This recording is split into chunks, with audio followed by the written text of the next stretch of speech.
regardez qui pour un niveau embouteillage. Ambulance depuis Kangamaiwana, ça fait au moins 30 minutes. Ambulance c'est ça.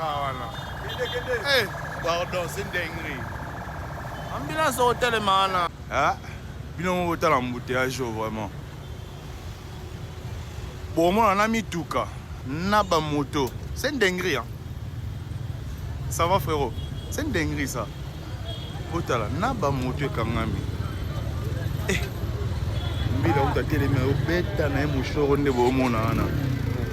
Donc, waouh, mais ici ça va pas bouger là. Pardon. Ah, il bouge là. Eh, pardon. Ils vont embouteillage et ça au monde en guerre. Au Bobenga, les soldats à l'époque, bateau qui n'avait pas de poto, donc bango bateau, bah font là et au monde c'est très chaud, c'est très chaud. Côté on a des packs ça fait plus d'une demi-heure.